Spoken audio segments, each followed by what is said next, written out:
Terpujilah Yesus dan Maria. Selamat datang di seminar malam ini. Seminar seri pertama dari rangkaian seminar 10 Perintah Allah, di mana kita akan fokus pada 3 perintah pertama.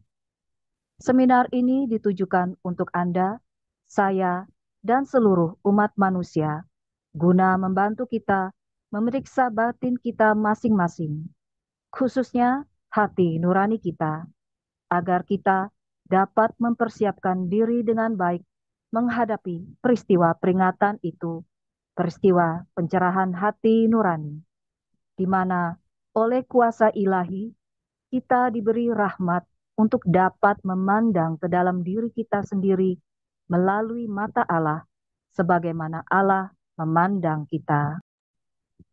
Dalam seminar ini, kita akan membahas 3 perintah pertama dari Alkitab, Katekismus, dan Kitab Kebenaran tentang apa itu Dekalog, perintah pertama, perintah kedua, perintah ketiga.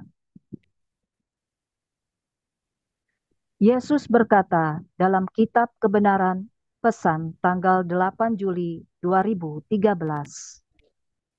10 perintah Allah yang diberikan kepada dunia oleh Bapakku melalui Nabi Musa sedang ditulis ulang oleh manusia. Perintah-perintah itu telah dibongkar, diputarbalikkan, dan diberi makna baru sehingga manusia dapat membenarkan dosa.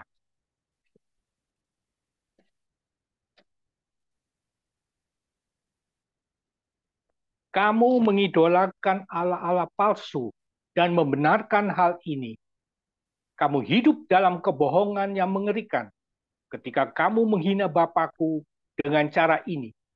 Namun, ketika kebenaran diperlihatkan kepada para penyembah berhala, mereka akan bertobat dan aku menunggu untuk memeluk mereka.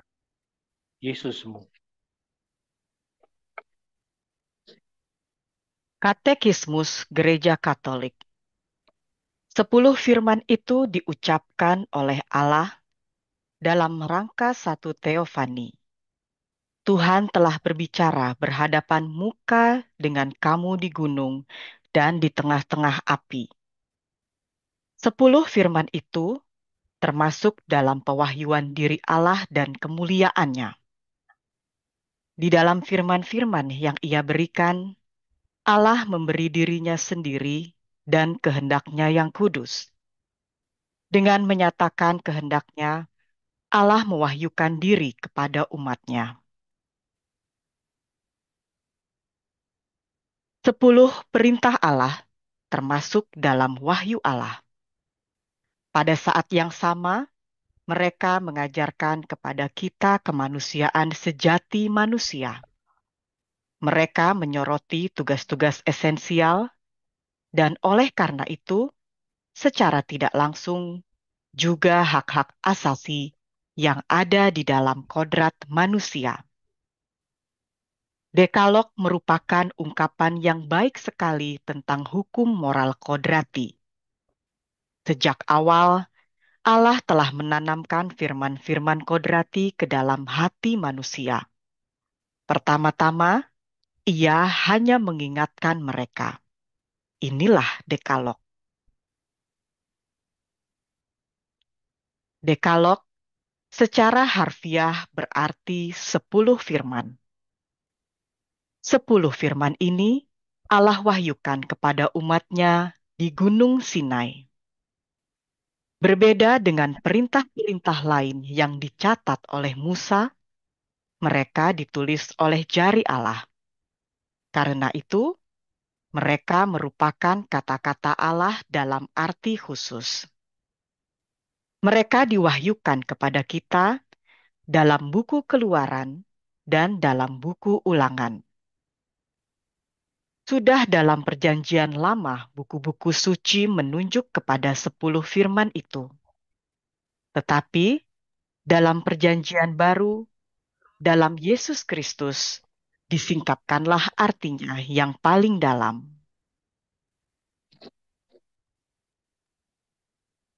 Dalam pesan Kitab Kebenaran 15 Februari 2013, Yesus berkata, Semua hukum Allah dibuat di surga.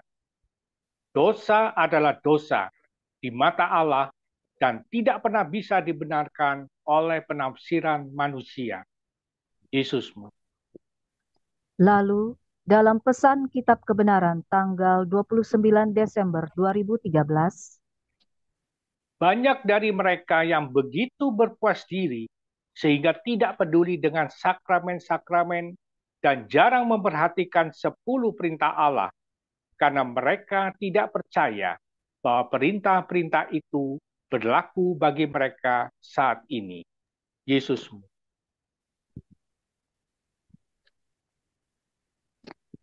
dan dalam pesan Kitab Kebenaran 18 November 2013, Kepada seluruh umat manusia, aku memintamu untuk mempersiapkan jiwamu terlebih dahulu. Kamu harus membenahi setiap bagian dari jiwamu sebelum kamu siap untuk berdiri seutuhnya di hadiratku selama berlangsungnya peringatan itu. Sekaranglah saatnya untuk mengingatkan dirimu akan segala sesuatu yang telah aku ajarkan kepadamu.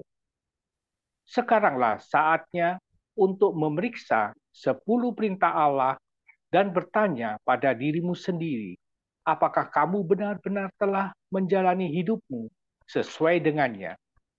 Jujurlah terhadap dirimu sendiri, karena jika tidak, kepadamu dengan cara apapun akan diperlihatkan betapa kamu telah mendukakan aku dalam hidupmu. Yesusmu. Yesus mengingatkan kita juga dalam pesan Kitab Kebenaran 29 Juli 2012. Aku mendorongmu untuk kembali dan mempelajari 10 perintah Allah. Patuhilah semuanya itu dan hiduplah sebagaimana yang diharapkan darimu dalam pandangan Bapakku. Dengan melanggar perintah-perintah itu, kamu berbuat dosa. Dengan berpendapat bahwa dosa-dosa tertentu tidak apa-apa, kamu menentang Bapakku. Kepatuhan terhadap hukum-hukum Allah di dunia saat ini lemah dan rapuh. Banyak dari anak-anak Allah yang belum diberitahu dengan tegas oleh para pelayan kudusku tentang akibat-akibat dari dosa. Juru selamatmu, Yesus Kristus. Akulah Tuhan Allahmu. Jangan ada padamu Allah lain di hadapanku. Jangan menyebut nama Tuhan Allahmu dengan tidak hormat. Ingatlah dan kuduskanlah hari Tuhan. Hormatilah ayahmu dan ibumu. Jangan membunuh. Jangan berzina. Jangan mencuri. Jangan mengucapkan saksi dusta terhadap sesamamu. Jangan mengingini istri sesamamu. Jangan mengingini milik sesamamu.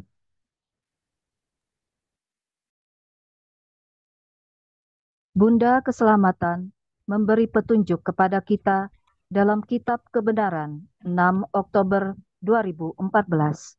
Dan dia berkata, Anakku yang terkasih, 10 perintah yang ditetapkan oleh Allah tidak akan pernah bisa ditulis ulang, karena hal itu akan menjadi suatu penistaan. Manusia tidak pernah berhak merusak sabda Allah, dan akan tiba saatnya murka Allah akan turun atas umat manusia ketika 10 perintah Allah dianggap sebagai suatu yang cacat oleh manusia. Ketika hal itu terjadi, ketahuilah bahwa sabda Allah tidak lagi dihormati dan manusia akan terjerumus dalam kesesatan besar. Tidak ada manusia atau pelayan kudus yang diberi kewenangan untuk memutarbalikkan 10 perintah Allah.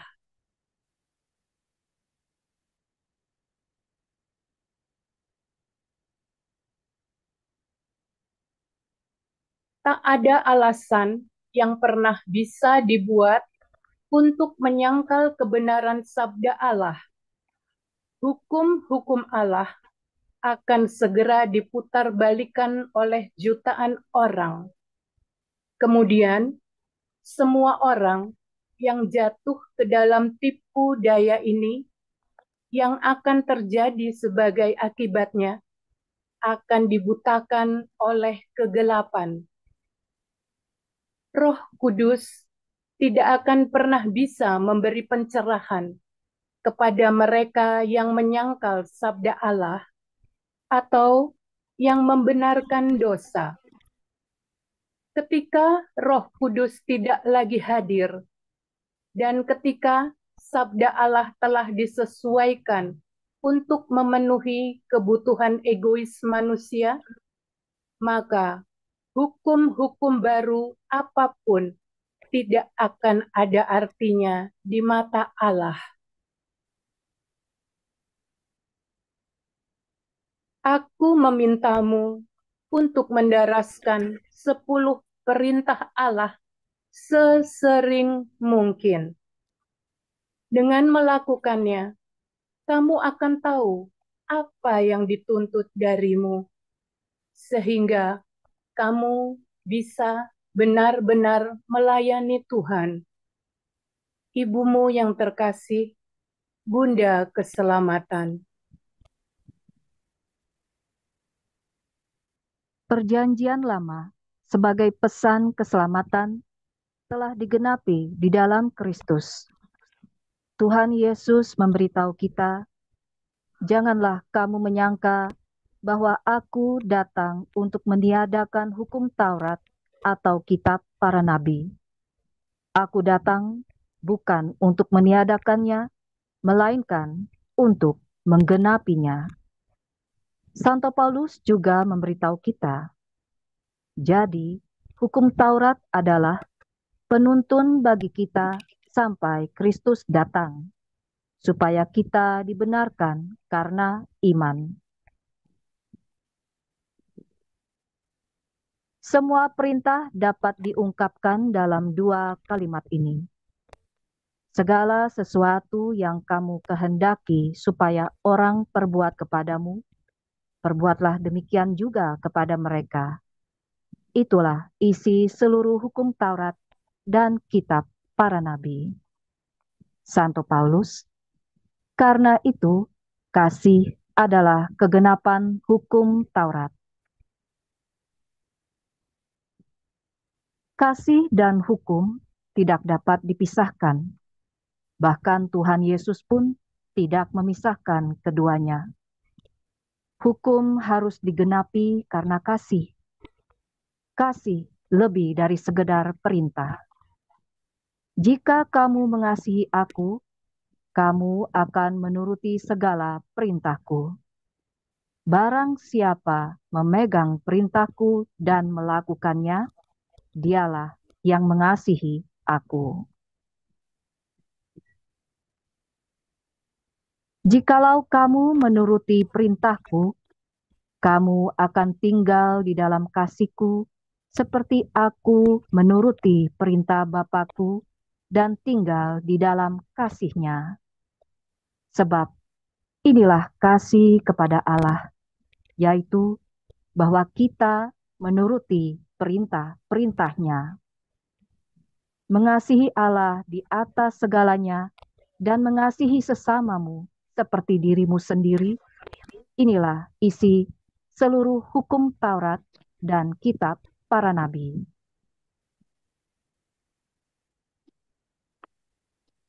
Dalam pesan Kitab Kebenaran tanggal 9 November 2014, Yesus memberitahu kita, Bahkan ketika anaknya yang pertama menolak kasihnya, Bapakku yang terkasih menyusun 10 perintahnya untuk memungkinkan manusia hidup menurut aturan-aturannya. Keinginan manusia haruslah selalu untuk melayani tuannya. Dan untuk melakukan hal ini, dia harus menunjukkan kasih kepada saudara-saudarinya. Dengan mematuhi hukum-hukum Allah, ia akan tetap setia kepadanya dan menjadi lebih dekat dengannya. Tetapi dengan menolak 10 perintah Allah, manusia membuat jarak yang sangat jauh antara dirinya dan Allah, Yesusmu. Katekismus Gereja Katolik. 10 perintah Allah menyatakan apa yang diperlukan dalam kasih kepada Allah dan sesama.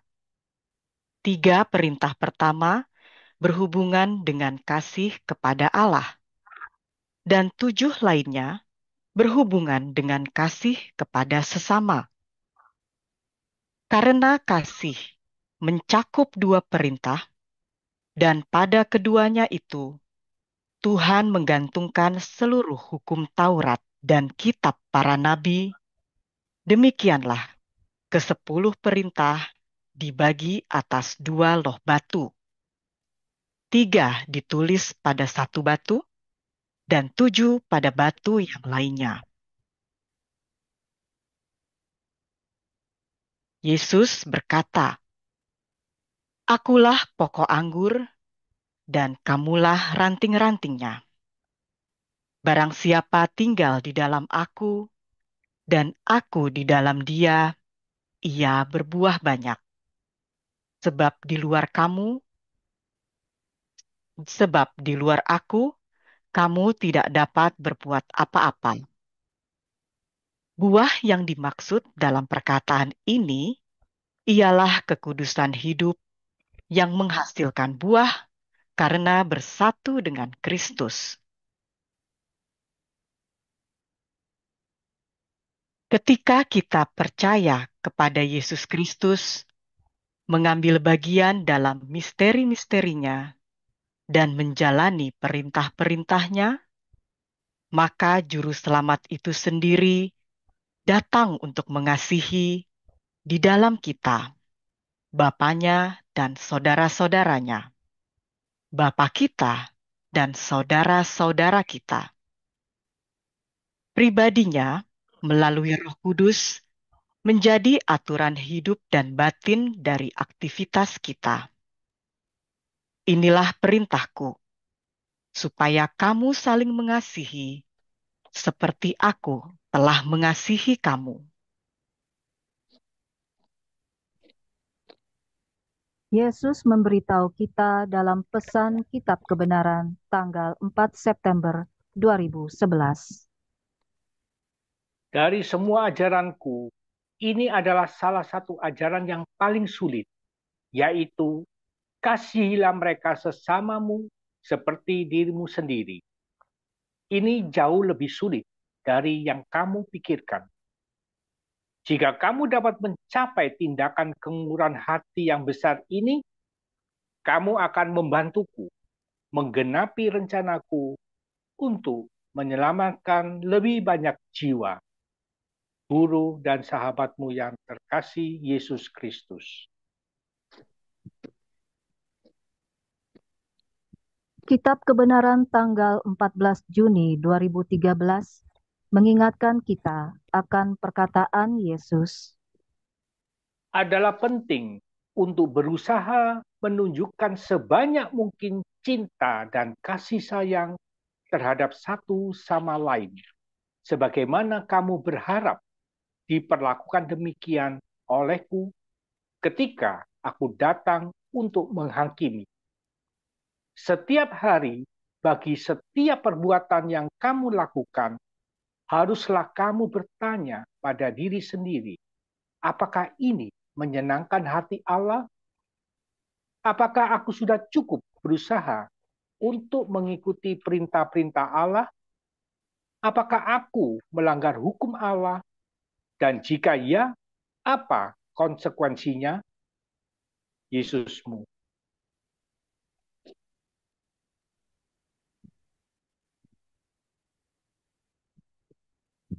Sekarang kita akan fokus pada perintah pertama. Perintah pertama. Akulah Tuhan Allahmu yang membawa engkau keluar dari tanah Mesir, dari tempat perbudakan. Jangan ada padamu Allah lain di hadapanku. Jangan membuat bagimu patung yang menyerupai apapun yang ada di langit di atas, atau yang ada di bumi di bawah, atau yang ada di dalam air di bawah bumi. Jangan sujud menyembah kepadanya atau beribadah kepadanya. Sebab ada tertulis, engkau harus menyembah Tuhan Allahmu, dan hanya kepada Dia sajalah engkau berbakti. Jika kamu tetap setia pada perintah-perintahku dan menghayati hidupmu dalam persatuan dengan putraku, kamu sudah mencapai separuh jalan menuju tempat tujuan. Jika kamu tetap teguh pada sakramen-sakramen dan menolak untuk ikut serta dalam ritual-ritual pagan yang menghormati si binatang, maka kamu akan sangat berkenan kepadaku, Bapamu yang terkasih, Allah yang Maha Tinggi. Tindakan iman, harapan, dan kasih yang dituntut perintah pertama disempurnakan di dalam doa. Kita menyembah Allah kalau kita mengangkat roh dalam doa pujian dan doa syukur, doa syafaat, dan doa permohonan kita. Doa adalah syarat mutlak yang diperlukan untuk mematuhi perintah-perintah Allah. Kita harus selalu berdoa dengan tidak jemu-jemu. Akulah Allah kasih dan Allah yang mewariskan kepadamu karunia keselamatan. Kebenaran yang telah aku janjikan kepada umat manusia bagi zaman ini, kini sedang diberikan kepadamu. Mungkin kamu bertanya, mengapa anak-anakku perlu diberi kebenaran, sabda kudusku lagi? Hal itu karena sedikit sekali orang di dunia saat ini yang percaya akan keberadaanku. Mereka tidak lagi mengindahkan 10 perintahku. Bapamu yang terkasih, Allah yang Maha Tinggi. Jika kamu menjalani hidupmu tanpa mengakui Allah, kamu menjalani hidup sesuai keinginanmu sendiri. Jika kamu tidak menetapkan standar yang ditetapkan oleh Allah, maka kamu akan tersesat. Yesusmu. Allah menyatakan dirinya dengan mengingatkan tindakannya yang maha kuasa, penuh kasih, dan yang membebaskan dalam sejarah umatnya dengan berkata, Aku telah mengantar engkau keluar dari tanah Mesir, dari tempat perbudakan. Firman pertama mengandung perintah pertama dari hukum. Engkau harus takut akan Tuhan Allahmu. Engkau harus berbakti kepada Dia.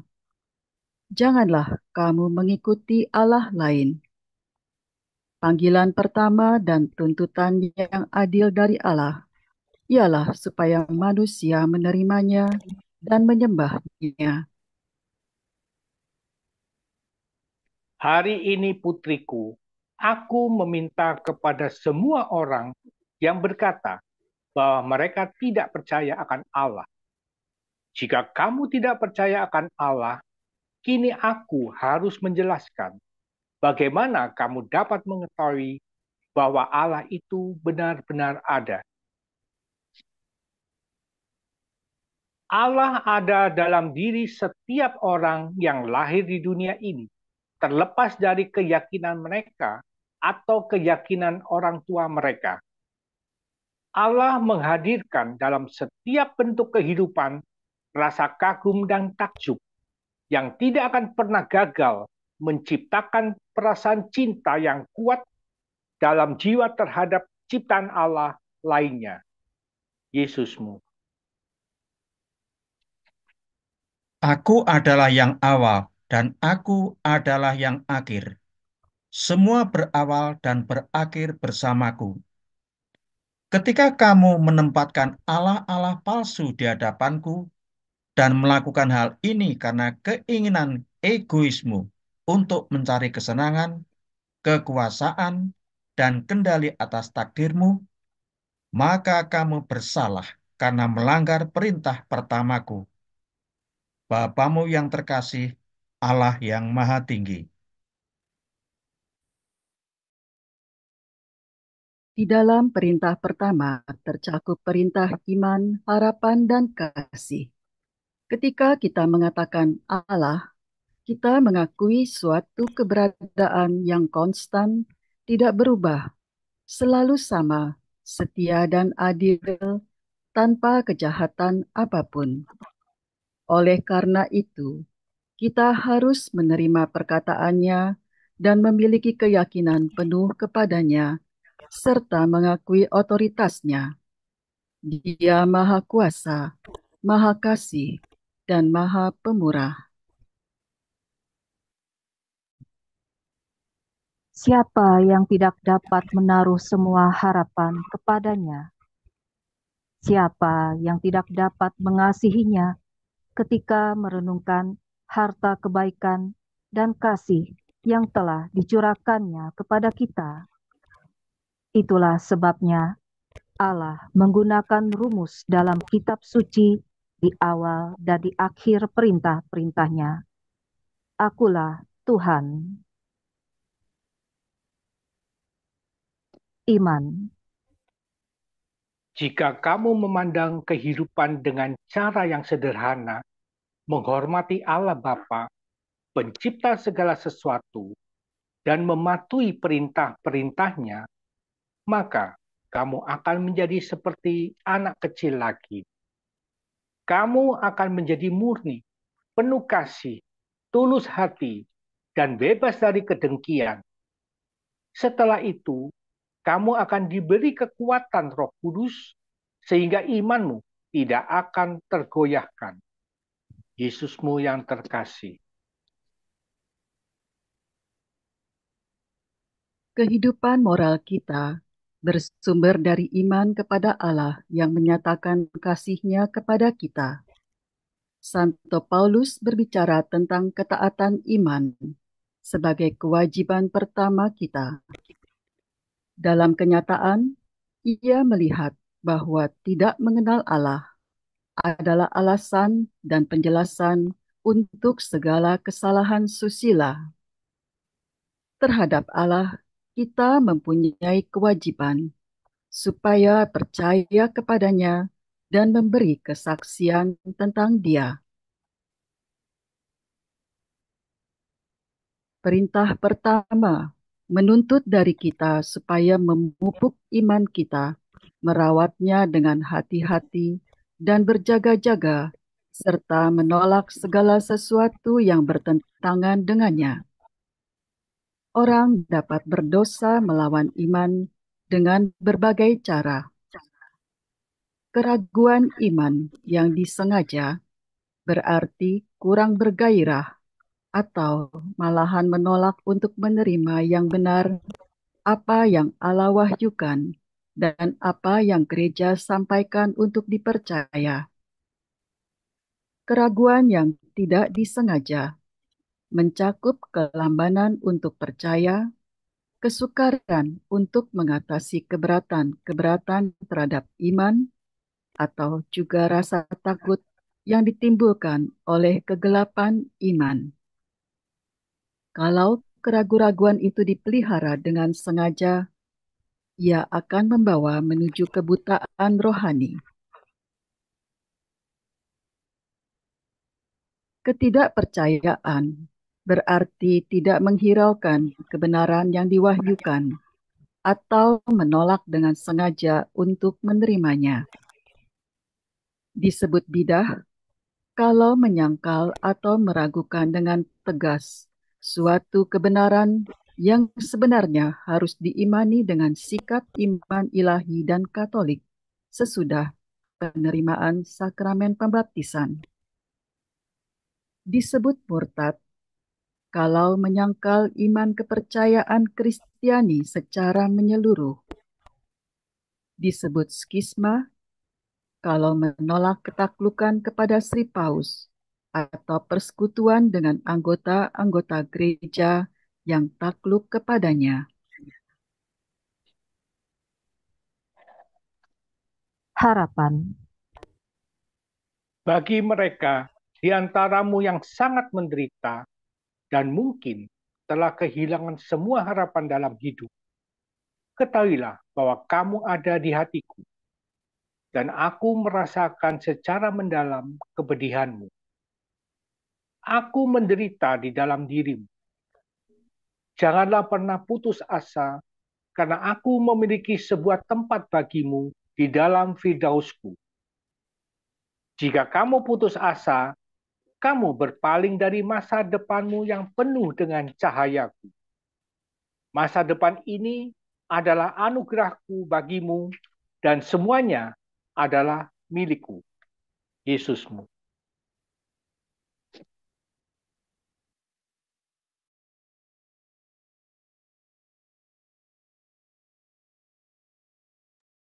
Perintah pertama juga menyangkut dosa-dosa melawan harapan, yaitu keputusasaan dan kesombongan. Dalam keputusasaan, manusia berhenti mengharapkan dari Allah keselamatan pribadinya, bantuan rahmat, supaya sampai kepada keselamatan atau pengampunan dosa-dosanya. Dengan demikian, ia menentang kebaikan Allah, keadilannya, karena Tuhan selalu setia pada janjinya dan kerahimannya. Ada dua jenis kesombongan manusia. Ada dua jenis kesombongan. Manusia menilai kemampuannya terlalu tinggi dengan berharap bahwa ia dapat mencapai keselamatan tanpa bantuan dari atas. Atau ia berharap terlalu berani bahwa ia dapat menerima pengampunan dari kemahakuasaan dan kerahiman Allah tanpa bertobat dan menjadi bahagia tanpa jasa apapun. Dalam iman kepada kasih Allah, termasuk ajakan dan kewajiban, supaya menjawab kasih ilahi dengan jujur. Perintah pertama mewajibkan kita supaya mengasihi Allah di atas segala sesuatu dan mengasihi segala makhluk demi Dia dan karena Dia. Kasih. Kasih dapat mengalahkan setiap penderitaan yang diderita oleh umat manusia. Kasih terhadap satu sama lain akan menghancurkan kejahatan. Kasih kepada Allah akan menghancurkan kuasa setan atas manusia. Kesetiaan terhadap perintah-perintah Allah akan menyempurnakan jiwa, dan pada gilirannya akan menyelamatkan umat manusia dari pembuangan dan keterpisahan dari Allah, Yesusmu. Orang dapat berdosa melawan kasih Allah atas berbagai cara. Sikap acuh tak acuh, menampik atau malah menolak untuk memperhatikan kasih Allah. Ia tidak mengakui hakikatnya yang ramah dan mengingkari kekuatannya. Sifat tidak tahu terima kasih, mengabaikan atau menolak mengakui kasih Allah dengan rasa syukur dan menjawabnya dengan kasih balasan. Suam-suam kuku, menunda atau sama sekali tidak rela untuk menjawab kasih ilahi, di dalamnya dapat tercakup penolakan untuk menyerahkan diri kepada kasih ini. Kejenuhan hal-hal rohani atau kemalasan rohani dapat mengakibatkan bahwa orang menolak kegembiraan yang datang dari Allah dan membenci hal-hal ilahi. Kebencian terhadap Allah muncul dari kesombongan.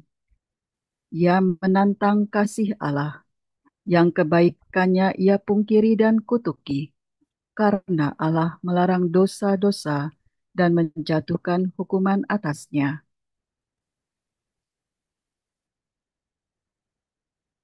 Kebajikan-kebajikan ilahi, iman, harapan, dan kasih membentuk dan menjiwai kebajikan susila.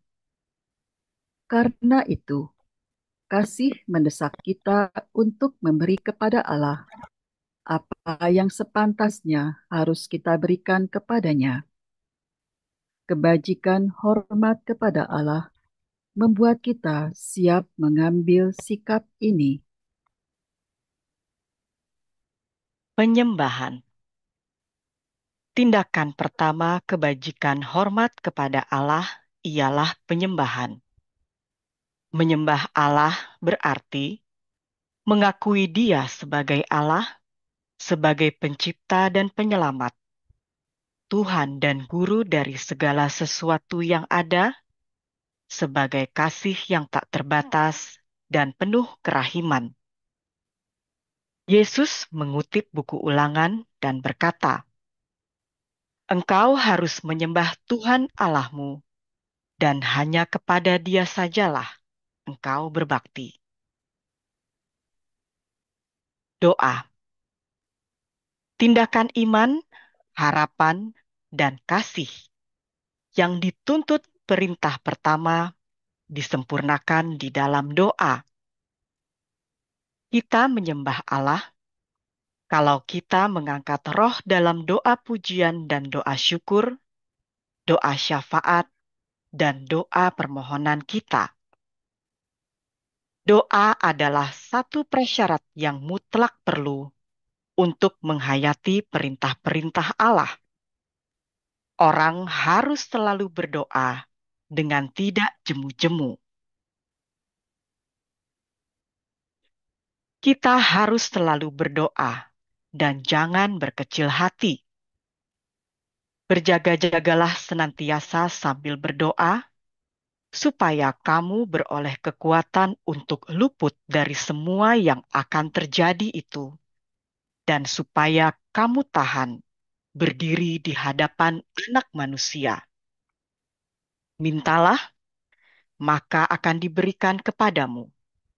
Carilah, maka kamu akan mendapat. Ketoklah, maka pintu akan dibukakan bagimu. Kurban. Sungguh layak membawakan kurban kepada Allah sebagai bukti penyembahan dan terima kasih, permohonan, dan persekutuan dengan Dia. Kurban yang benar adalah setiap karya yang dikerjakan untuk mengikuti Allah dalam persekutuan kudus. Supaya kegiatan kurban yang kelihatan itu tulus, haruslah ia menjadi ungkapan sikap kurban batin. Kurban sembelihan kepada Allah ialah jiwa yang hancur. Para nabi Perjanjian Lama sering mengecam kurban-kurban yang dipersembahkan tanpa keterlibatan batin atau tanpa kasih terhadap sesama. Yesus mengingat perkataan Nabi Hosea, "Aku menghendaki belas kasihan dan bukan korban." Satu-satunya korban yang sempurna adalah korban yang dipersembahkan Kristus di salib sebagai persembahan total bagi kasih Bapa dan demi keselamatan kita. Dengan menyatukan diri kita dengan pengorbanannya, kita dapat menjadikan hidup kita sebagai korban bagi Allah. Janji.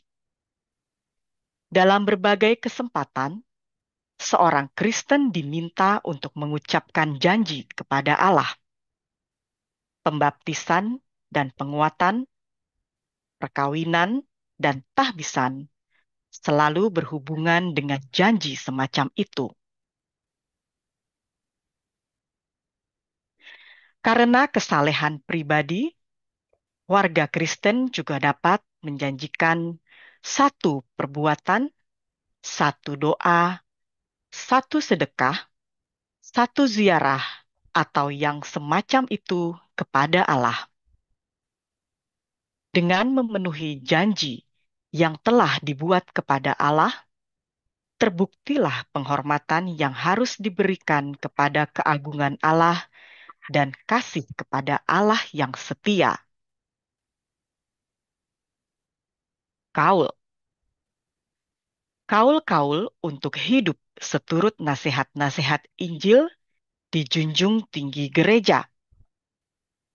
Maka Bunda Gereja bergembira bahwa dalam pangkuannya terdapat banyak pria dan wanita yang mengikuti dari dekat dan memperlihatkan lebih jelas pengosongan diri Sang Penyelamat dengan menerima kemiskinan dalam kebebasan anak-anak Allah serta mengingkari keinginan-keinginan mereka sendiri.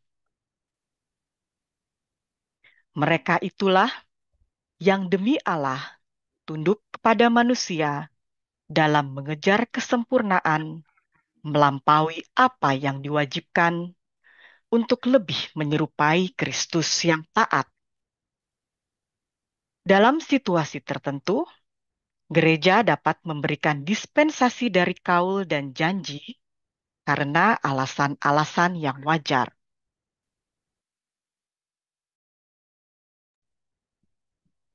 Kewajiban masyarakat untuk menyembah Allah dan hak atas kebebasan beragama. Semua orang wajib mencari kebenaran, terutama dalam apa yang menyangkut Allah dan gerejanya. Sesudah mereka mengenal kebenaran itu, mereka wajib memeluk dan mengamalkannya. Manusia didesak untuk menjalankan kewajibannya itu oleh kodrat mereka itu sendiri. Kewajiban ini tidak melarang dengan penghargaan yang jujur, menghormati agama-agama lain yang tidak jarang memantulkan cahaya kebenaran yang menerangi semua manusia. Ia tidak bertentangan dengan perintah cinta kasih yang mendorong orang Kristen untuk bertindak penuh kasih, kebijaksanaan, dan kesabaran terhadap mereka yang berada dalam keadaan sesat atau tidak tahu-menahu mengenai iman. Kebebasan beragama berarti di dalam hal-hal keagamaan, tidak seorang pun dipaksa untuk bertindak melawan suara hatinya dan dihalangi untuk bertindak sesuai dengan hati nuraninya, baik secara privat maupun di depan umum, baik sendirian maupun bersama dengan orang lain. Hak ini didasarkan atas kodrat manusia yang martabatnya menuntut agar ia menyetujui dengan sukarela kebenaran ilahi yang melampaui tata sementara. Karena itu, hak ini bertahan juga pada mereka yang tidak memenuhi kewajiban mereka mencari kebenaran.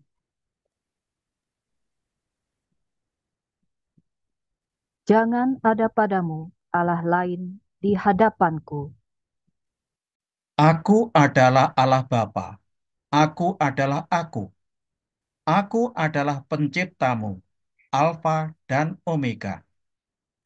Aku adalah segala yang ada dan yang akan ada. Aku adalah Bapamu yang maha mengetahui, maha melihat, maha kasih, dan maha rahim. Bapamu yang terkasih, Allah yang maha tinggi.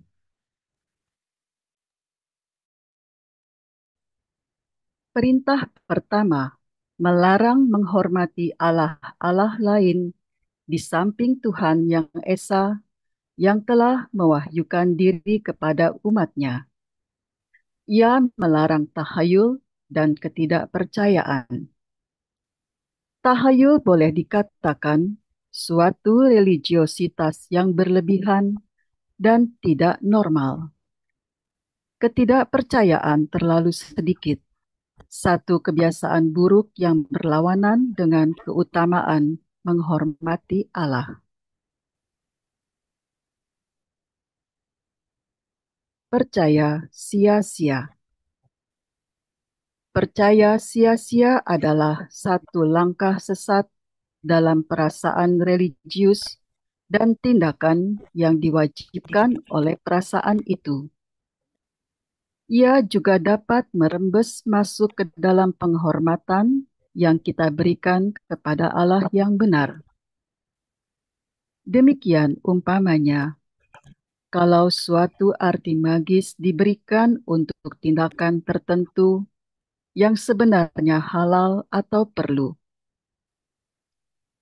Siapa yang menganggap daya guna dari doa-doa dan tanda-tanda sakramental berasal dari pelaksanaan yang hanya lahiriah saja dan selanjutnya tidak memperhatikan sikap batin yang dituntut, ia jatuh ke dalam percaya sia-sia. Penyembahan berhala. Perintah pertama mengecam keberhalaan. Diminta dari manusia supaya hanya beriman kepada Allah dan bukan kepada Allah-Allah lain, dan supaya tidak menghormati Allah-Allah lain di samping Allah yang Esa. Kitab suci mendesak terus-menerus untuk menolak berhala-berhala. Berhala-berhala ini hanyalah emas dan perak buatan tangan manusia. Mereka mempunyai mulut, tetapi tidak dapat berbicara.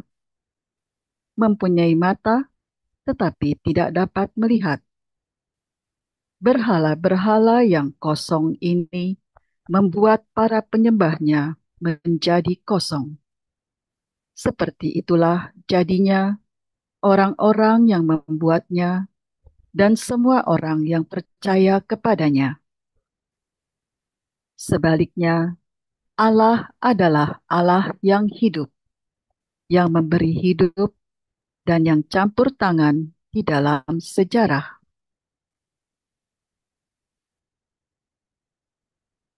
Pemujaan berhala tidak hanya ditemukan dalam upacara palsu di dunia kafir.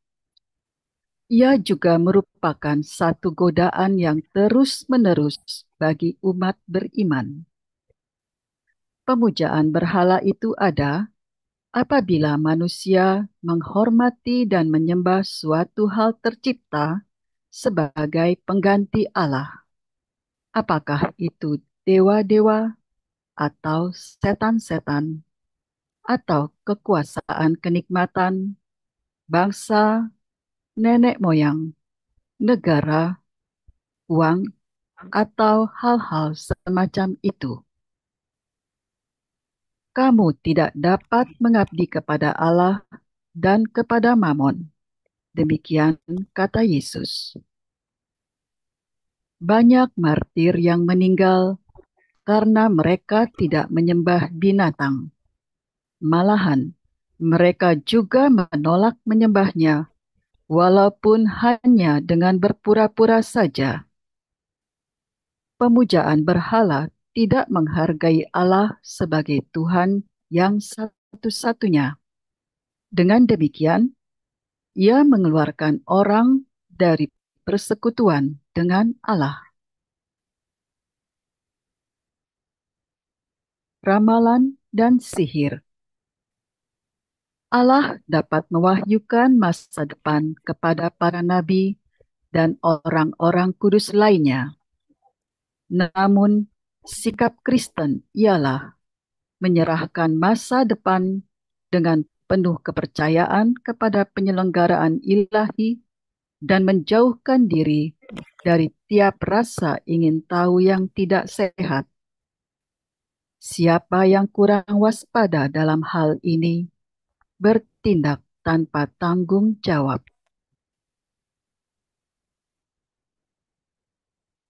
Segala macam ramalan harus ditolak.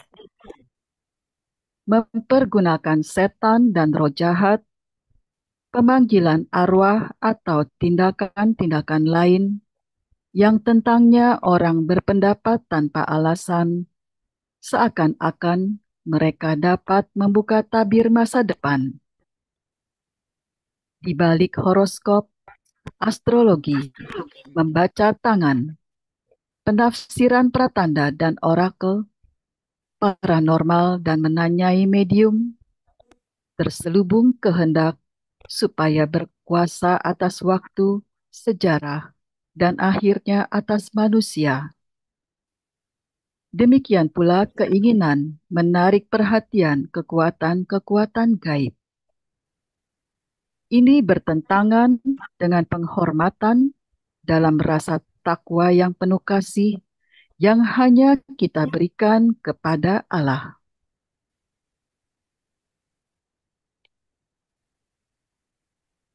Mereka yang dengan iseng mencoba-coba praktek New Age, ilmu sihir, kartu tarot, dan kewaskitaan akan menjadi penyebab penderitaan yang mengerikan bagi orang lain, meskipun dalam banyak kasus mereka tidak memiliki pengetahuan tentang bahaya dari apa yang mereka lakukan. Semua orang seperti itu yang menempatkan Allah-Allah palsu di hadapan Allah yang Maha Esa bersalah atas penyembahan berhala, sebuah kejahatan yang keji, karena mereka telah mengenal kebenaran sebelum mereka berpaling darinya. Yesusmu.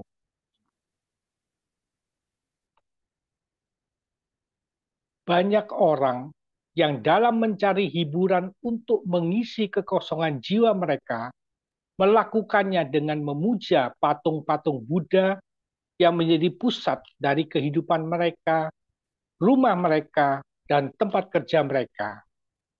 Mereka terbuai dalam sebuah rasa ketenangan spiritual ketika mereka mempraktikkan paganisme zaman baru seperti yoga, reiki, dan apa yang disebut meditasi.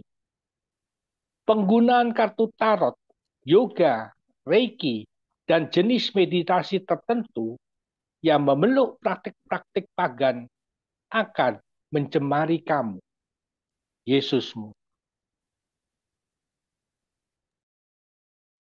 Perintah Allah yang pertama mencela dosa-dosa melawan penyembahan Allah, termasuk dalamnya pada tempat pertama mencobai Allah dengan perkataan dan perbuatan, sakrilegi, dan simoni. Mencobai Allah berarti bahwa orang mencobai kebaikan dan kemahakuasaan Allah melalui perkataan atau perbuatan. Demikianlah setan hendak mencobai Yesus agar menerjunkan diri dari kenisah, dan dengan demikian memaksa Allah untuk mengambil tindakan. Yesus menghadapkan sabda Allah kepadanya, "Janganlah kamu mencobai Tuhan Allahmu." Tantangan yang terkandung dalam permintaan semacam ini kepada Allah melanggar penghormatan dan kepercayaan yang patut kita berikan kepada Pencipta dan Tuhan kita. Ini selalu mencakup keraguan-raguan akan kasih, penyelenggaraan, dan kekuasaan Allah. Sakrilegi dilakukan seorang yang menajiskan atau tidak menghormati sakramen-sakramen atau tindakan liturgi yang lain, juga pribadi, benda, atau tempat yang telah ditahbiskan kepada Allah. Sakrilegi itu lalu merupakan dosa berat khususnya apabila itu ditujukan kepada Ekaristi. Karena di dalam sakramen ini, tubuh Kristus hadir secara substansial.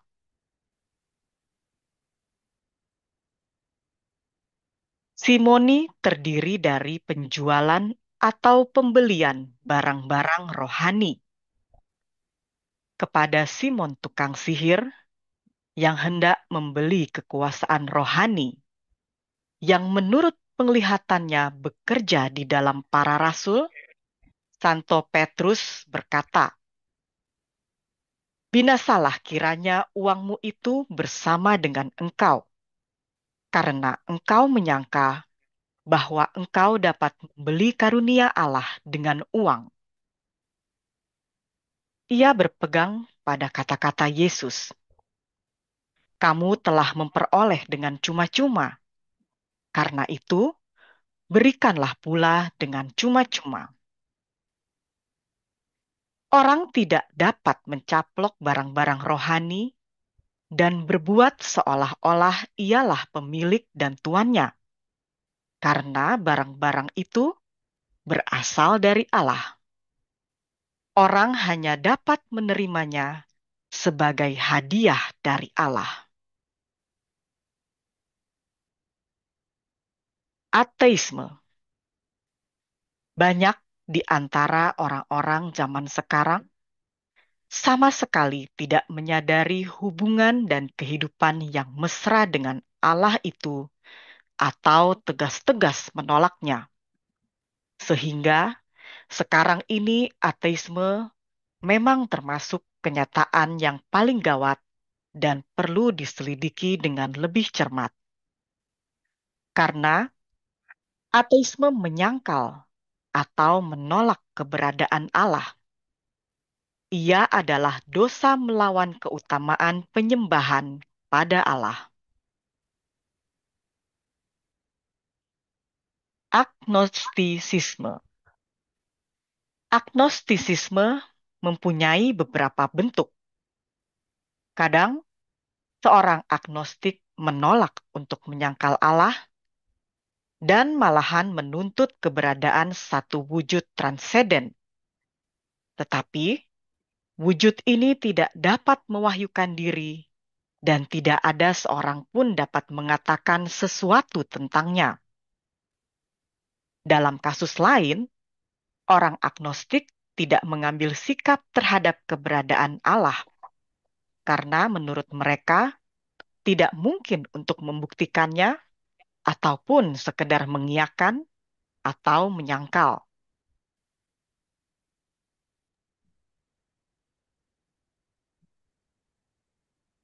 Jangan membuat bagimu patung yang menyerupai apapun.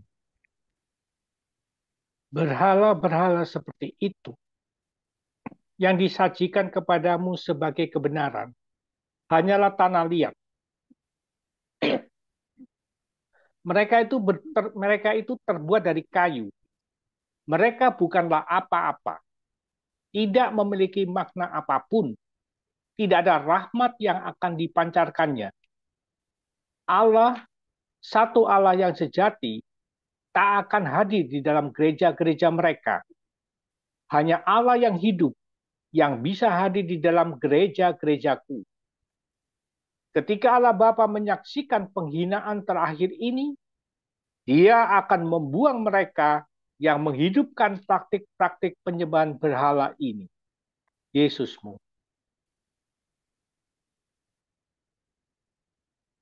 Permasalahan dari para Allah palsu yang mereka tinggikan itu adalah bahwa berhala-berhala ini buatan mereka sendiri, ciptaan mereka sendiri yang dibuat sesuai dengan penafsiran mereka tentang bagaimana Allah seharusnya. Allah-Allah ini dan mereka telah menciptakannya sejumlah ratusan, putriku, terbentuk dari imajinasi mereka sendiri. Allah-Allah yang sama ini hanya melayani satu tujuan, yakni untuk memenuhi harapan yang lahir dari rasa cinta diri tentang seperti apa seharusnya Allah mereka yang ideal. Allah-Allah yang mereka ciptakan itu rumit. Allah-Allah itu menggugah rasa akan hak ilahi jiwa mereka. Jiwa-jiwa ini percaya bahwa Allah-Allah buatan mereka sendiri akan mewujudkan hak-hak mereka atas hal-hal yang menakjubkan. Bagi kamu yang menolak kebenaran, keberadaan satu Allah yang sejati, ketahuilah ini. Hanya pencipta sejati umat manusia yang bisa memberimu kehendak bebas. Bapakku tak akan pernah memaksamu atau memerintahkan kamu untuk melakukan apapun, karena hal itu tidaklah mungkin.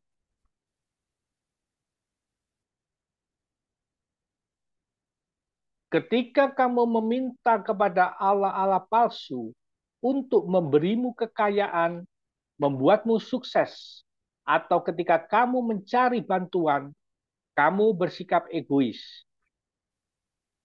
Hanya ketika kamu meminta kepada Allah untuk memberimu karunia-karunia sesuai dengan kehendak kudusnya, maka kamu dapat benar-benar berkomunikasi dengan satu Allah yang sejati. Jika kamu memuja Allah-Allah palsu dan meminta kekayaan besar, harta, dan berbagai pemberian lainnya, semata-mata demi memuaskan nafsumu, maka kamu akan menarik pangeran kegelapan. Dia sedang menunggu saatnya, kapan dia akan memberimu bantuan-bantuan itu. Janganlah membuka pintu bagi raja segala dusta, karena akan mahal harganya. Dia akan menukar hadiah-hadiah duniawi itu dengan imbalan jiwamu sendiri, Yesusmu. Perintah Allah melarang tiap-tiap lukisan tentang Allah yang dibuat oleh tangan manusia. Buku Ulangan menjelaskan, kamu tidak melihat sesuatu rupa pada hari Tuhan berfirman kepadamu di Horeb dari tengah-tengah api, supaya jangan kamu berlaku busuk dengan membuat bagimu patung yang menyerupai berhala apapun. Tetapi di dalam Perjanjian Lama, Allah sudah menyuruh dan mengizinkan pembuatan patung yang sebagai lambang harus menunjuk kepada keselamatan dengan perantaraan sabda yang menjadi manusia. Sebagai contoh, ular tembaga, tabut perjanjian, dan kerub. Berkenaan dengan misteri penjelmaan sabda menjadi manusia, maka Konsili Ekumene ke-7 di Nisea tahun 787 membela penghormatan kepada ikon yang menampilkan Kristus atau juga Bunda Allah, para malaikat dan para kudus melawan kelompok ikonoklas. Dengan penjelmaan menjadi manusia, Putra Allah membuka sebuah tata gambar yang baru.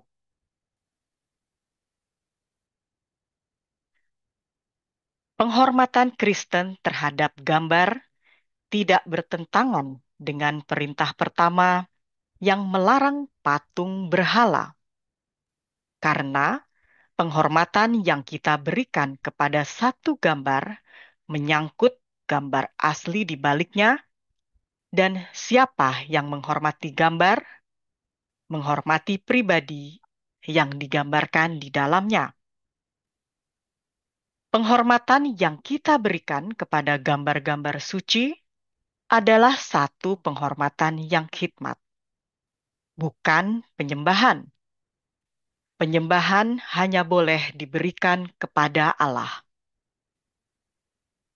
Penghormatan kepada Allah tidak diberikan kepada gambar sebagai benda, tetapi hanya sejauh mereka itu gambar-gambar yang mengantar kepada Allah yang menjadi manusia. Gerakan yang mengarahkan ke gambar sebagai gambar tidak tinggal di dalam ini, tetapi mengarah kepada Dia yang dilukiskan di dalam gambar itu.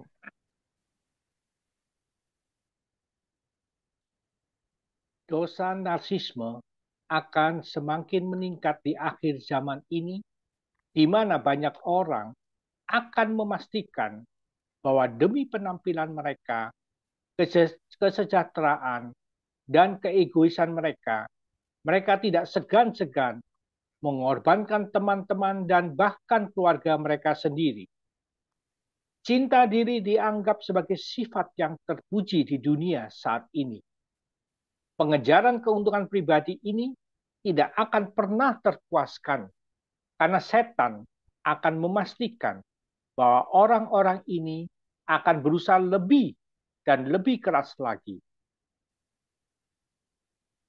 Anak-anak, dosa kesombongan adalah salah satu dosa yang semakin meningkat di dunia saat ini.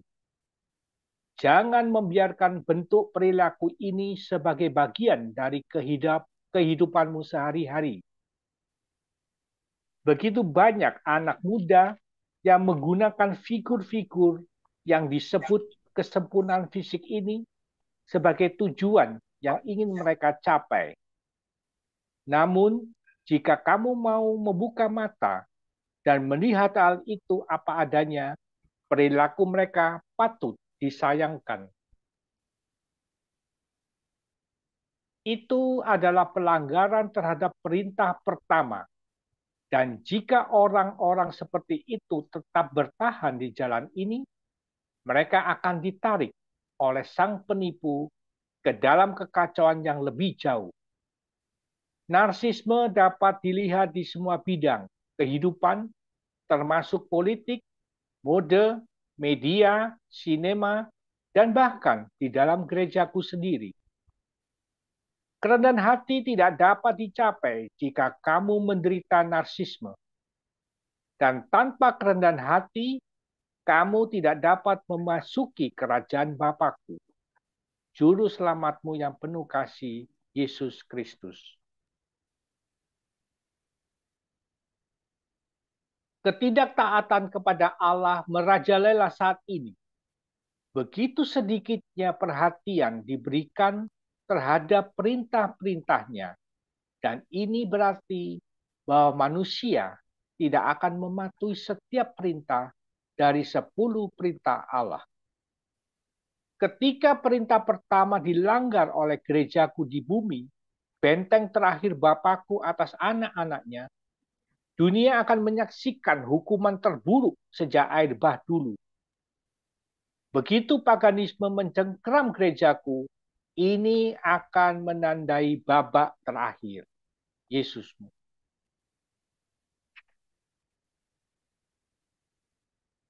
Jangan pernah melanggar perintah pertama. Tak seorang pun bisa menempatkan dirinya di atas Allah, Yesusmu.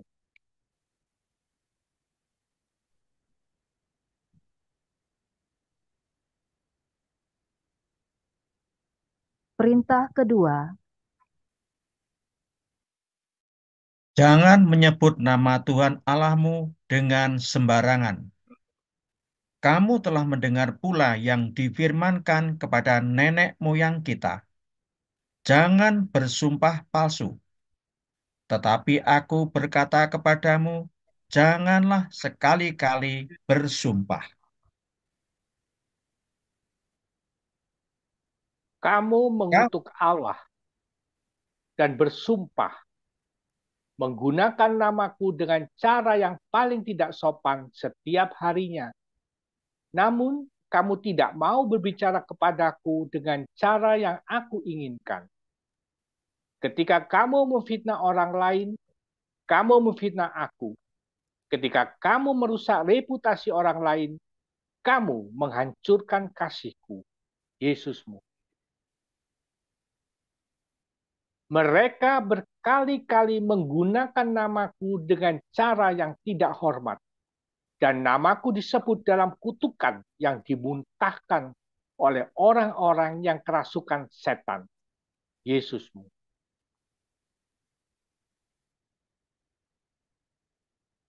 Namun banyak yang tidak pernah berpikir dua kali untuk menyebut nama kudusnya, hingga berkali-kali dalam sehari ketika mereka mengucapkan kata-kata makian.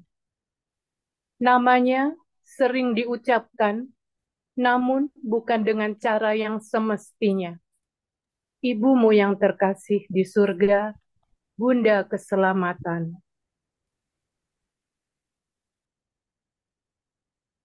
Perintah kedua, menetapkan agar menghormati nama Allah. Seperti perintah pertama, ia juga termasuk dalam kebajikan menyembah Allah, dan terutama menentukan penggunaan bahasa kita dalam hal-hal kudus.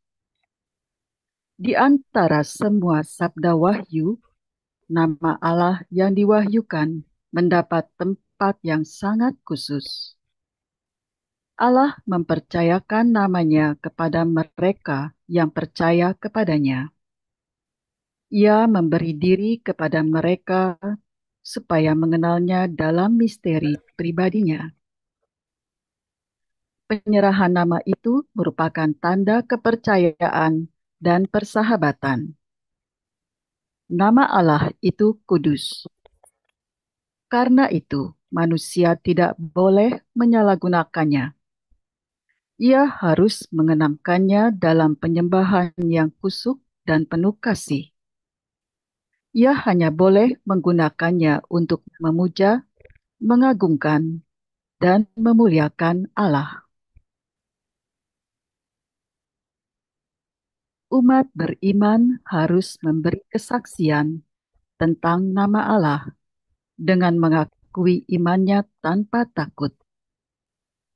Khotbah dan katekese harus diresapi dengan penyembahan dan penghormatan terhadap nama Tuhan Yesus Kristus.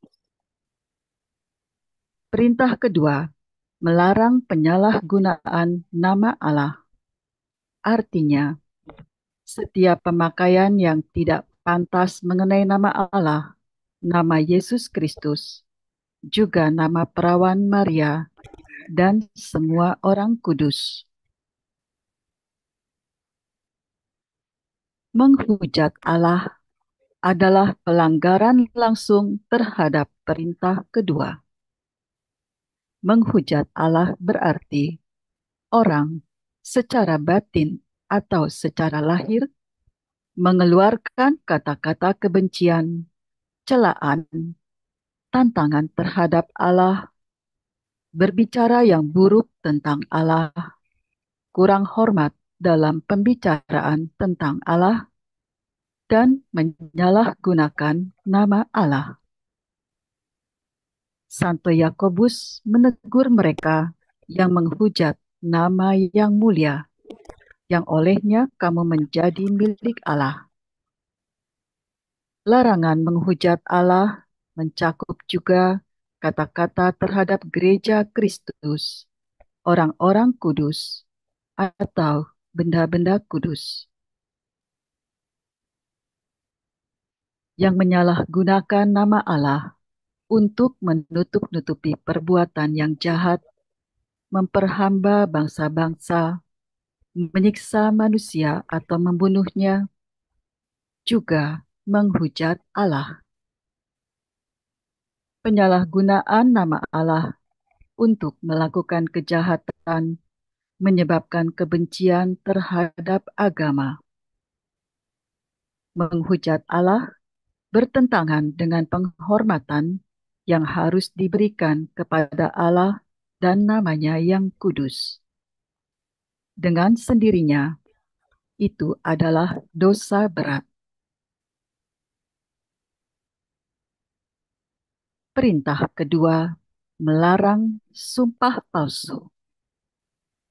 Bersumpah atau mengangkat sumpah berarti memanggil Allah sebagai saksi atas apa yang kita ucapkan.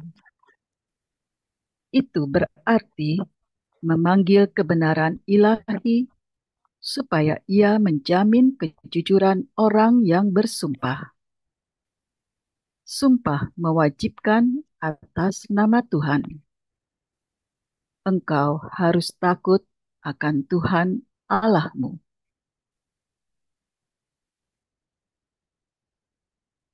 Yesus menjelaskan perintah kedua di dalam khotbah di Bukit.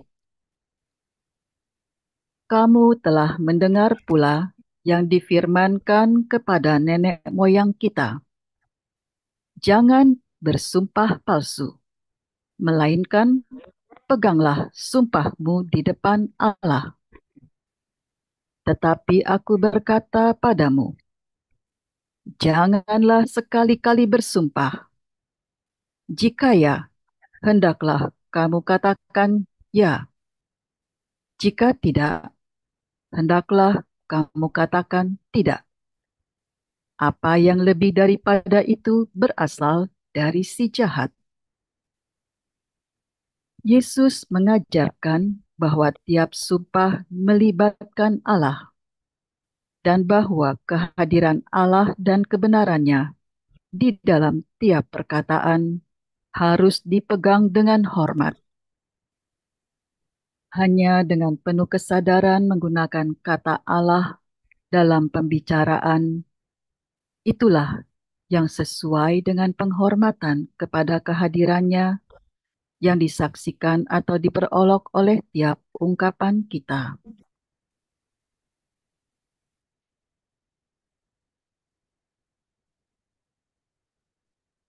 Allah memanggil tiap orang dengan namanya. Nama tiap orang itu kudus.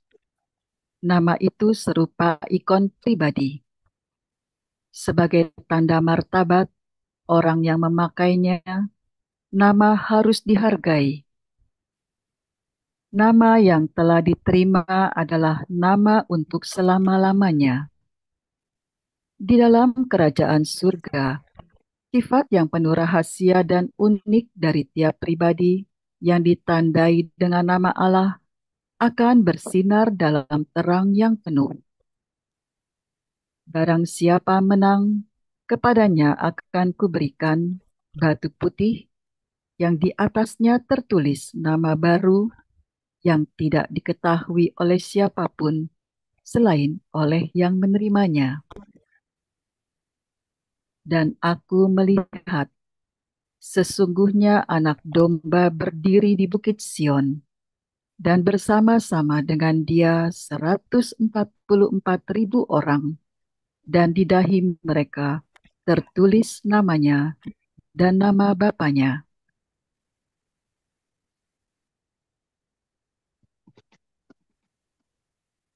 Perintah ketiga,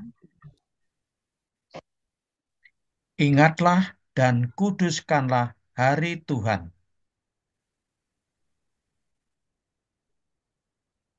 hari Sabat.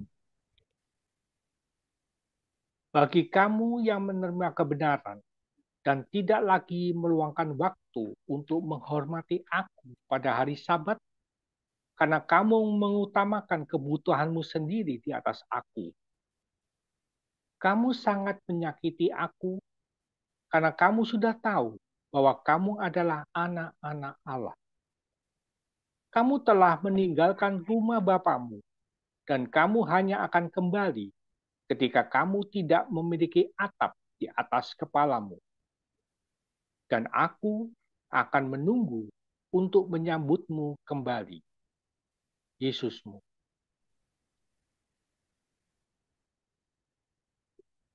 Perintah ketiga dari Dekalog menekankan kekudusan Sabat. Hari yang ketujuh haruslah ada Sabat, hari perhentian penuh, hari kudus bagi Tuhan. Dalam hubungan ini, Kitab Suci mengenangkan perbuatan penciptaan. Sebab 6 hari lamanya Tuhan menjadikan langit dan bumi, laut dan segala isinya, dan Ia berhenti pada hari ketujuh. Itulah sebabnya Tuhan memberkati hari Sabat dan menguduskannya. Alkitab melihat juga dalam hari Tuhan suatu peringatan akan pembebasan Israel dari perbudakan di Mesir. Sebab haruslah kau ingat bahwa engkau pun dulu budak di tanah Mesir, dan engkau dibawa keluar dari sana oleh Tuhan Allahmu dengan tangan yang kuat dan lengan yang teracung. Itulah sebabnya Tuhan Allahmu memerintahkan engkau merayakan hari Sabat. Allah telah percayakan Sabat kepada Israel, supaya ia mematuhinya sebagai tanda perjanjian yang tidak dapat diputuskan. Sabat itu untuk Tuhan. Ia telah dikhususkan dan ditabiskan untuk memuja Allah, karya penciptaannya, dan karya-karya penyelamatannya untuk Israel.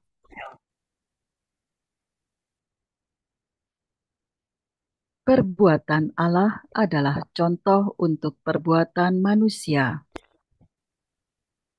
Allah berhenti pada hari ketujuh dan beristirahat. Karena itu, manusia harus berhenti pada hari ketujuh dan orang lain, terutama orang miskin, dapat melepaskan lelah.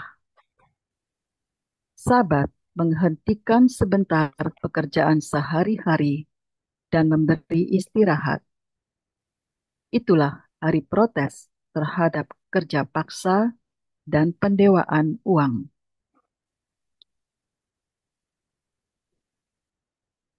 Injil memberitakan kejadian-kejadian di mana Yesus dipersalahkan karena ia melanggar perintah Sabat. Tetapi Yesus tidak pernah melanggar kekudusan hari ini. Dengan wewenang penuh, ia menyatakan artinya yang benar. Hari Sabat diadakan untuk manusia, bukan manusia untuk hari Sabat. Dengan penuh belas kasihan, Kristus menuntut hak supaya melakukan yang baik daripada yang jahat dan menyelamatkan kehidupan daripada merusakannya pada hari Sabat. Hari Sabat adalah hari Tuhan yang penuh kasih dan penghormatan Allah. Jadi anak manusia adalah juga Tuhan atas hari Sabat.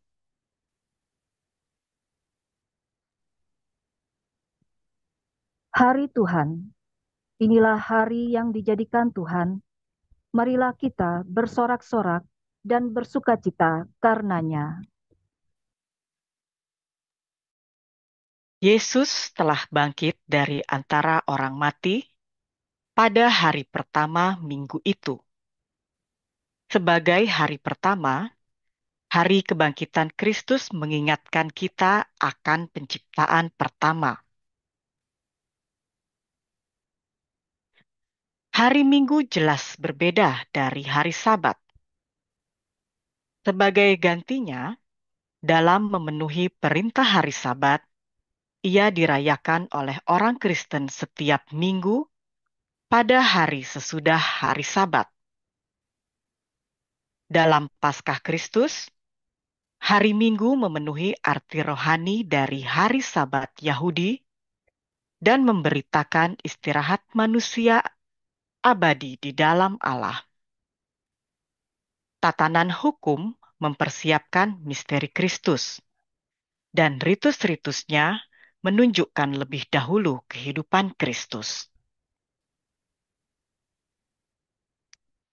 Mereka yang hidup di dalam kebiasaan lama sampai kepada harapan baru dan tidak lagi menaati hari Sabat, tetapi hidup menurut hari Tuhan, pada hari mana kehidupan kita juga diberkati melalui Dia dan kematiannya.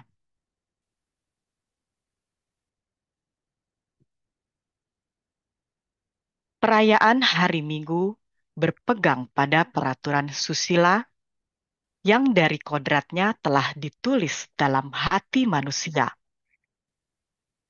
memberikan kepada Allah satu penghormatan yang tampak, yang resmi, dan yang teratur sebagai peringatan akan perbuatan baik dan umum yang menyangkut semua manusia.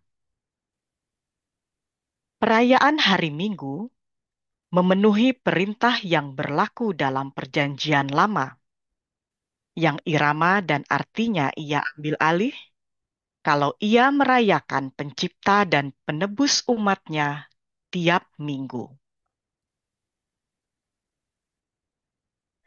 Perayaan Ekaristi hari Minggu. Perayaan hari Minggu, yakni hari Tuhan dan Ekaristinya, merupakan pusat kehidupan gereja.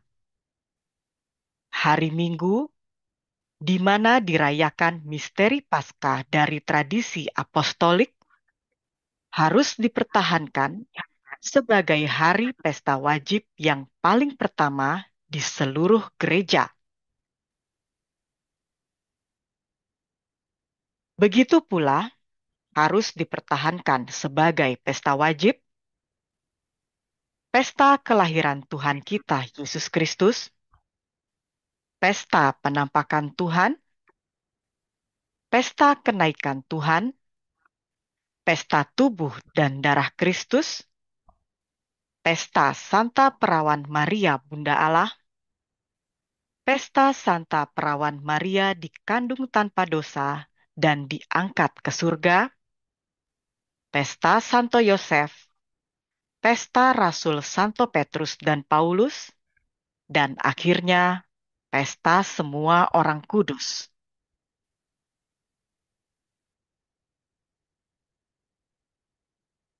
Tradisi mempertahankan peringatan akan satu nasihat yang selalu aktual. Pada pagi hari datang ke gereja, mendekati Tuhan dan mengakukan dosa. Menyesal dalam doa, mengikuti liturgi kudus dan ilahi, mengakhiri doanya, dan tidak pergi sebelum pengutusan. Kami sudah sering mengatakan, hari ini diberikan kepada kamu untuk berdoa dan beristirahat. Marilah kita bersorak dan bergembira karenanya. Salah satu perintah gereja menjabarkan dengan lebih rinci hukum Tuhan. Pada hari Minggu dan pada hari-hari pesta wajib lainnya, orang beriman berkewajiban untuk ambil bagian dalam misa. Perintah untuk ambil bagian dalam misa dilunasi oleh orang dengan menghadiri misa dimanapun misa itu dirayakan menurut ritus Katolik, entah pada hari pesta sendiri atau pada sore hari sebelumnya. Perintah hari Minggu. Perayaan Ekaristi pada hari Minggu meletakkan dasar untuk seluruh kehidupan Kristen dan meneguhkannya. Karena itu, umat beriman berkewajiban untuk mengambil bagian dalam perayaan Ekaristi pada hari-hari pesta wajib, sejauh mereka tidak dibebaskan oleh alasan yang wajar atau diberi dispensasi oleh pastornya. Barang siapa melalaikan kewajiban ini dengan sengaja, melakukan dosa berat.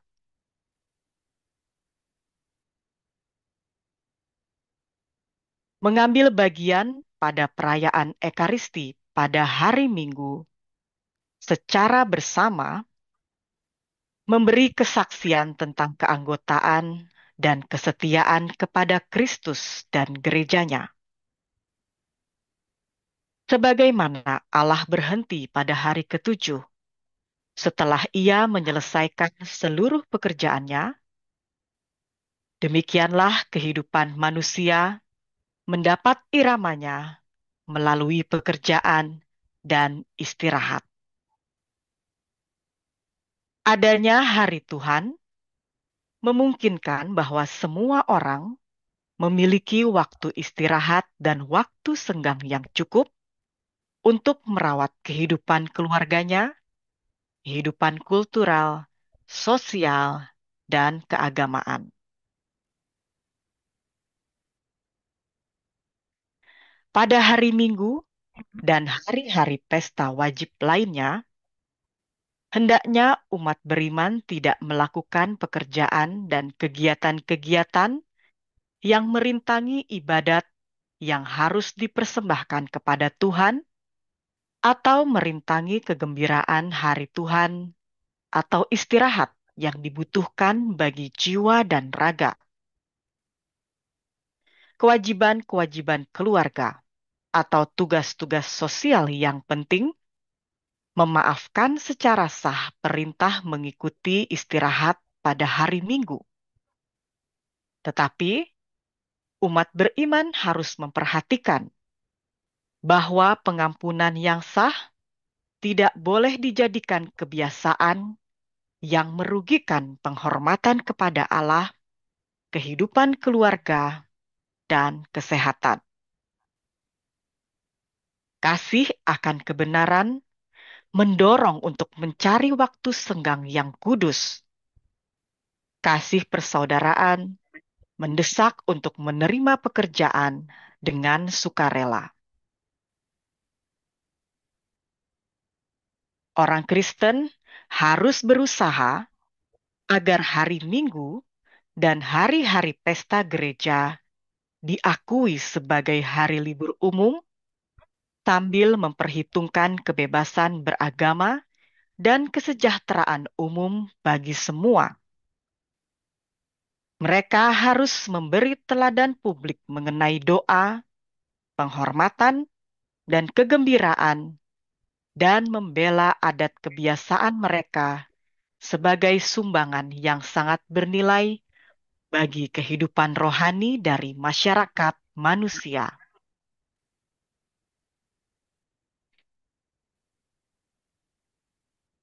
Sabda Allah sampai sekarang tetap sama seperti dahulu. Dan 10 perintah Allah jelas, tidak akan pernah berubah. Jalan menuju Allah ialah dengan berpegang teguh pada apa yang Dia ajarkan. Allah tidak berkompromi, juga tidak membenarkan segala upaya manusia untuk mengubah kebenaran. Jika kamu percaya kepada Allah, kamu akan mengikuti perintah-perintahnya, menerima sabda sebagaimana terkandung dalam kitab suci, dan tetap berada di satu jalan yang benar menuju kerajaannya.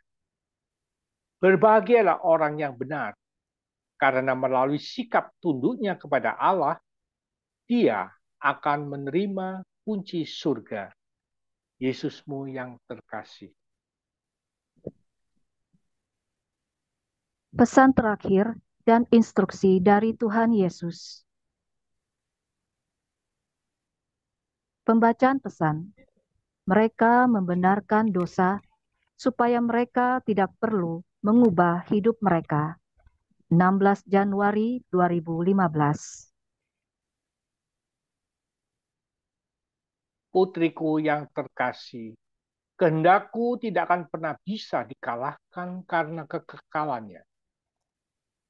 Manusia telah memberontak terhadap Allah dalam banyak hal, tetapi ketika kehendak manusia terjalin dengan kehendak Allah, semua orang yang melawan kehendak Allah akan kehilangan segalanya. Mereka yang berhati lembut dan yang menerima aku setelah peringatan itu akan memperoleh dunia. Dunia yang akan datang tidak akan pernah berakhir dan akan bebas dari segala dosa. Kemuliaan bagi semua orang yang memenangkan warisan mereka yang sah, karena hal ini telah menjadi bagian dari rencana Bapa-Ku sejak semula, rencana ilahi yang tidak sepenuhnya diketahui oleh manusia.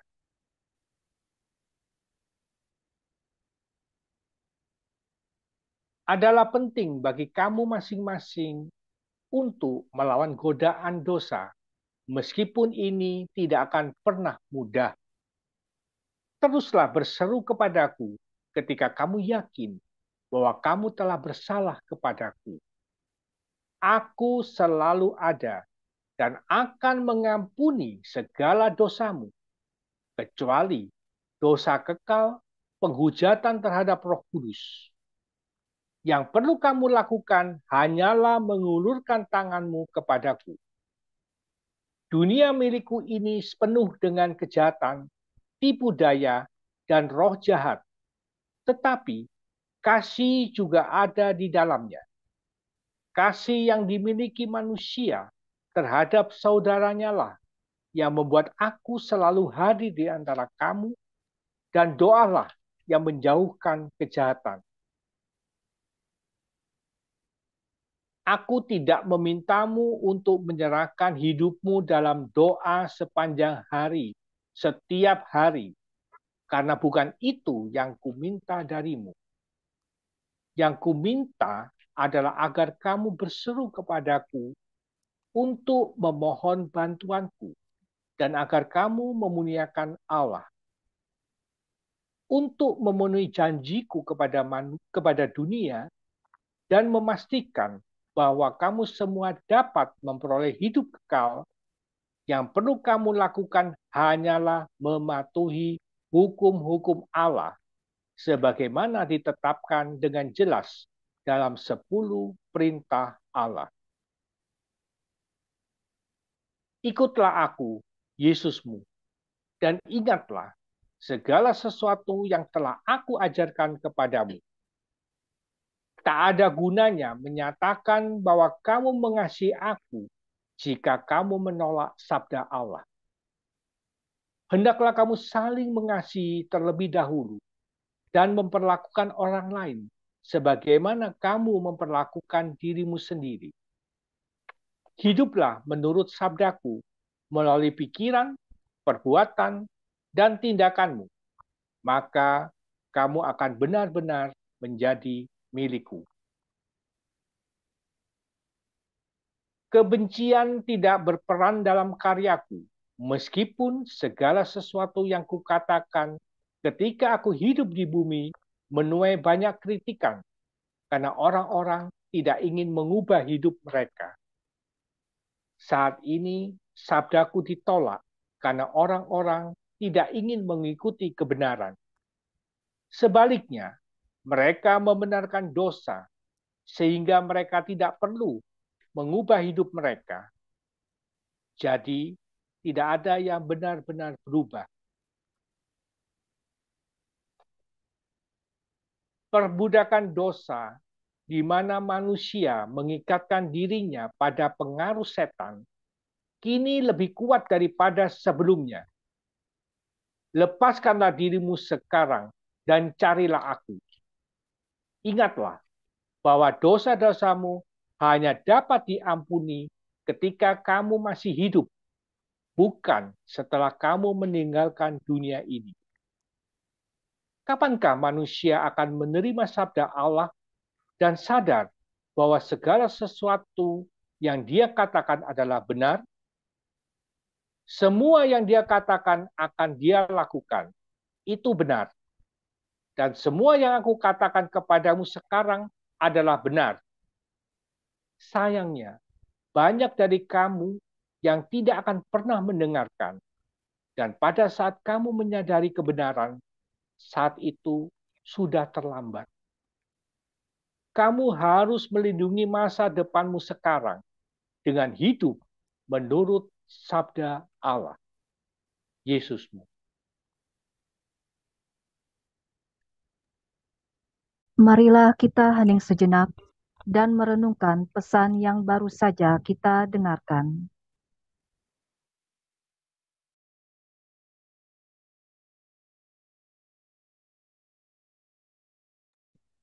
Terima kasih telah mendengarkan seminar ini. Sekarang kami mengundang Anda untuk bersama-sama berdoa 7 doa perjuangan pilihan dari Kitab Kebenaran. Dalam nama Bapa dan Putra dan Roh Kudus. Amin. Doa perjuangan 91.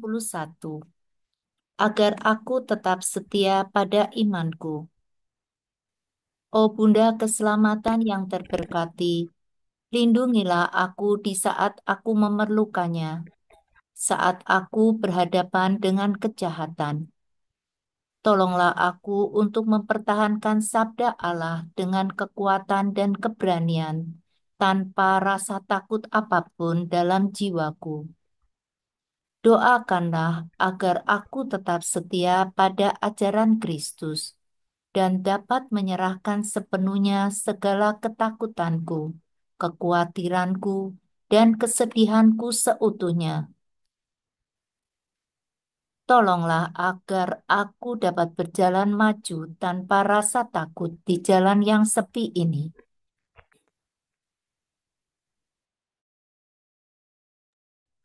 Dalam upaya mewartakan kebenaran sabda kudus Allah, bahkan ketika musuh-musuh Allah membuat tugas ini hampir mustahil.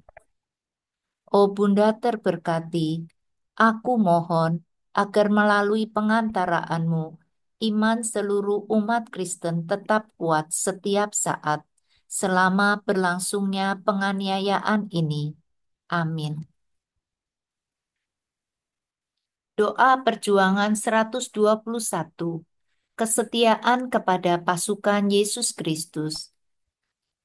Kami berdiri bersatu dengan hati kudus-Mu, Yesus terkasih. Kami menyampaikan sabda Allah yang sejati dengan penuh kuasa. Kami akan berjalan sampai ke ujung-ujung bumi untuk menyebarkan kebenaran. Kami tak akan pernah menerima doktrin baru yang palsu dalam nama-Mu, selain dari yang telah Engkau sendiri ajarkan kepada kami. Kami tetap murni, setia, dan teguh pada iman kami. Kami akan memperlakukan mereka yang mengkhianati Engkau dengan cinta dan belas kasihan, dengan harapan agar mereka mau kembali kepadamu. Kami akan bersikap tegas, namun sabar, terhadap mereka yang menganiaya kami dalam nama-Mu. Kami akan berjalan dengan jaya di sepanjang jalan menuju Firdaus-Mu yang baru. Kami berjanji, melalui kepedihan dan penderitaan kami, akan kami bawa kepadamu semua jiwa yang tersesat itu, yang kelaparan akan kasih-Mu. Terimalah doa-doa kami bagi semua pendosa di dunia, agar kami bisa menjadi satu keluarga, dipersatukan dalam kasih bagi-Mu, di zaman damai yang baru. Amin. Doa perjuangan 136 untuk menjaga sabda-Mu. Yesus yang terkasih, Tolonglah aku untuk mendengarkan sabdamu, menghidupkan sabdamu, mengucapkan sabdamu, memberitakan sabdamu. Berilah aku kekuatan untuk menegakkan kebenaran, meskipun aku dianiaya karenanya. Bantulah aku untuk menjaga sabdamu tetap hidup ketika sabdamu ditenggelamkan oleh musuh-musuhmu. Biarlah aku merasakan keberanianmu ketika aku sedang terpuruk. Penuhilah aku dengan kekuatanmu ketika aku lemah. Berilah aku rahmat untuk tetap bermartabat ketika gerbang-gerbang neraka menguasaiku, karena aku tetap setia pada kehendak-Mu yang terkudus. Amin. Doa perjuangan 144 untuk melindungi iman Kristen. Oh Bunda Keselamatan, jadilah perantara bagi jiwa-jiwa umat Kristen di seluruh dunia. Tolonglah mereka untuk mempertahankan iman mereka dan tetap setia pada ajaran Yesus Kristus. Doakanlah agar mereka memiliki kekuatan jiwa dan roh untuk mempertahankan iman mereka setiap saat. Bunda terkasih, jadilah perantara bagi mereka untuk membuka mata mereka terhadap kebenaran dan memberi mereka rahmat untuk membedakan doktrin palsu apapun yang diperkenalkan kepada mereka dalam nama Putramu. Tolonglah mereka untuk tetap menjadi hamba-hamba Allah yang benar dan setia, dan untuk menolak kejahatan serta kebohongan-kebohongan, meskipun mereka harus menanggung kepedihan dan ejekan karenanya. Oh Bunda Keselamatan, lindungilah semua anak-Mu, dan doakanlah agar setiap umat Kristen akan mengikuti jalan Tuhan hingga nafas terakhirnya. Amin.